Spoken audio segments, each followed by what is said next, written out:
Halo,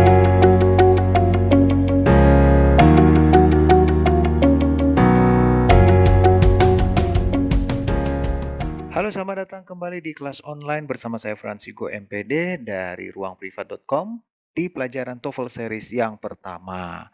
Nah, sebelum kita lanjut, jangan lupa subscribe dulu dan tekan tanda loncengnya ya, biar kamu tidak ketinggalan video-video berikutnya. Thank you.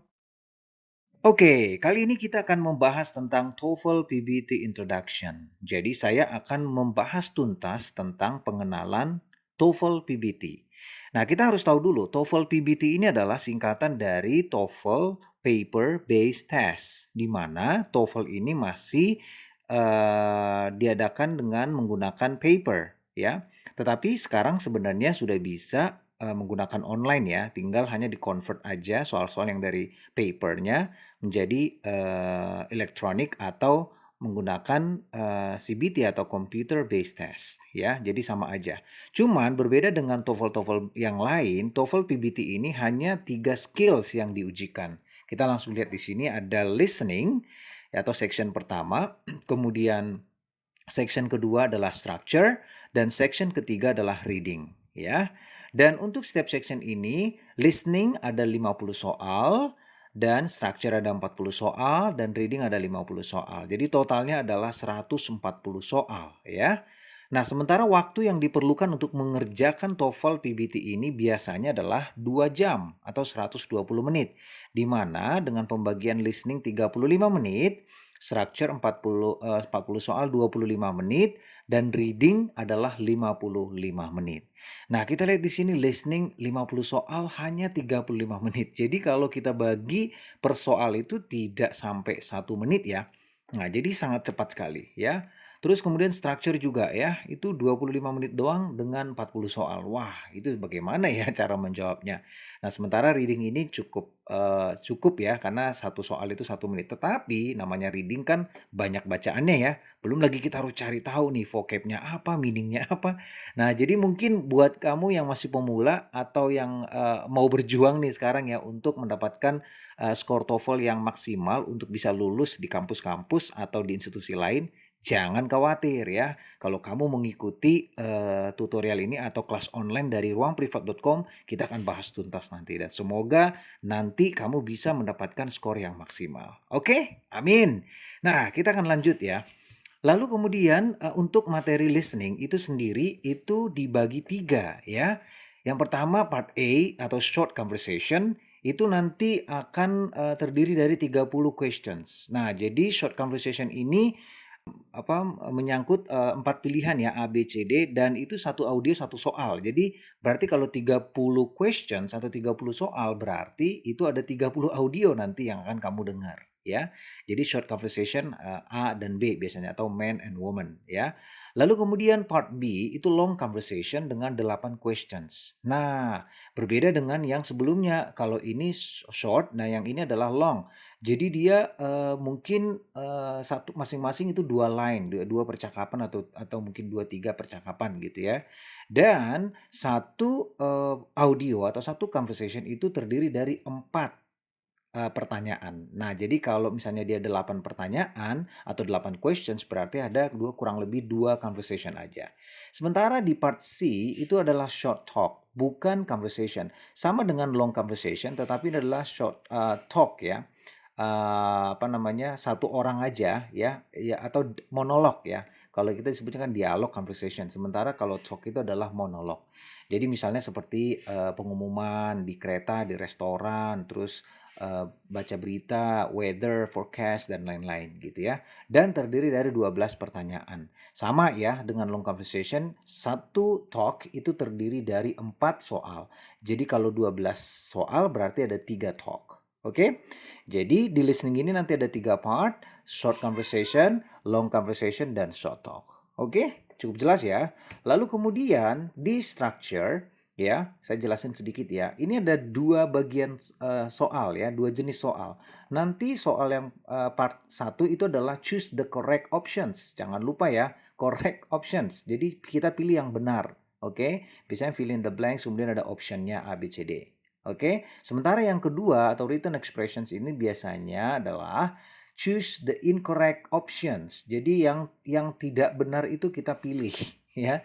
Jadi yang salahnya, yang mana yang salah nih ya? Tentunya mungkin kamu ada gambaran, tapi untuk lebih jelasnya kita akan bahas tuntas nanti di video-video berikutnya. Oke? Oke, lalu kemudian kita akan masuk ke scoring system. Nah, mungkin kamu banyak yang bertanya, gimana sih caranya supaya dapat skornya? Itu dari mana kan gitu ya. Nah, jadi saya bongkar sekarang ini. Nah, jadi ini adalah jumlah soalnya dari setiap section ya. Kemudian section 1, 2 dan 3 ya, listening, structure and reading. Nah, misalnya ini adalah jumlah soal yang benar ya. Contoh 20. Kamu benarnya misalnya 20 untuk listening, maka 20 berarti skor kamu untuk listening adalah 44 atau sekitar 43 sampai 44 ya. Kemudian misalnya section 2 atau grammarnya atau structure-nya kamu benar 30. Nah, di mana nih? Di sini ya, 30. Nah, jadi skor kamu berarti kurang lebih 56, antara 56 sampai 58. Nah, sementara reading ya, reading mungkin karena nggak cukup waktu, jadi kamu hanya benar sekitar misalnya 25, berarti di sekitar segini nih. Berarti skor kamu adalah 48 sampai 49. Nah, jadi begitu ya. Jadi setelah selesai kamu ujian, maka akan dikoreksi jumlah benarnya berapa, nanti akan dikonvert ke skor-skor yang di sini. Nah, biar nggak bingung kita akan kasih contoh nih ya. Contohnya section 1 tadi adalah listening, benarnya 20 soal, maka skor kamu adalah 44. Nanti bisa dicek ulang ya. Lalu kemudian section 2 structure-nya benar 25 soal, jadi skornya adalah 51. Sementara section 3 reading benarnya 30 soal, yaitu skornya 51.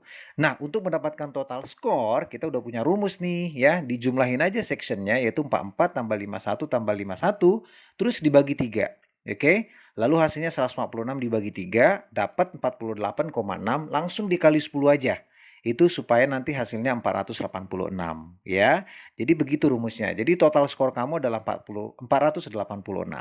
Nah, nanti kita akan cek ya itu ada di mana gitu ya. Tapi rata-rata skor kelulusan di universitas ya atau di kampus-kampus, misalnya Anda mau lulusan gitu ya, mau wisuda harus ada kan TOEFL skornya berapa kan gitu ya. Nah, itu biasanya yang saya research adalah sekitar 450 sampai 500 tergantung kampusnya. Jadi kalau kamu dapat 486, nah selamat, kamu sudah lulus gitu ya. Kamu bisa deh menuju ke wisuda gitu ya. Tapi kalau misalnya belum, nah nanti kita akan cari tahu gimana caranya. Oke, jadi udah cukup tahu ya bagaimana cara mencari skornya ya. Nah, kemudian kita akan coba lihat juga nih ya, comparisons atau perbandingan di beberapa tes. Nah, kita tahu kan bahwa tes itu tidak hanya TOEFL aja kan.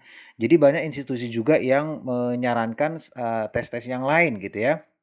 Contoh ada TOEIC, ada TOEFL CBT ya, TOEFL IBT dan IELTS ya. Ada juga tes yang lain, tapi kita nggak akan bahas. Kita fokus di TOEFL aja. Nah, kemudian ini TOEIC ya. Jadi misalnya nih, TOEIC skor Anda adalah segini nih. Jadi kalau di-convert ke TOEFL, maka hasilnya akan begini kurang lebih begitu ya. Nah, jadi ada beberapa kampus juga yang menyarankan TOEIC ya. Saya pernah ngajar di salah satu kampus swasta di Jakarta dan beberapa tahun yang lalu mereka menyarankan untuk mahasiswanya wajib ya, bukan menyarankan tapi wajib untuk lulus TOEIC sekitar 450 sampai 600 dan seterusnya gitu ya. Tapi sekarang rata-rata menggunakan TOEFL paper ini ya. Nah, di sini juga saya juga udah buat kurang lebih deskripsi dari levelnya ya. Maksudnya gini, tadi kan 486 ya kita dapat ya di sebelumnya ya. Nah, 486 ini kan berarti ada sekitar di sini nih, di range 477 sama 510. Nah, itu apa maksudnya? Berarti level Anda adalah intermediate. Intermediate itu berarti sudah cukup bagus gitu ya. Nah, kalau misalnya level Anda belum 450, ya berarti ada di sekitar segini nih, masih low intermediate.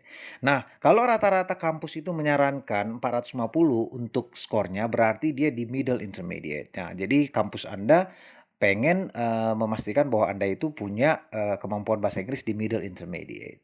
Kurang lebih seperti itu. Nah, habis ini ya saya akan bikin di kolom deskripsi untuk link TOEFL pretest karena kita juga siapkan TOEFL pretest ya.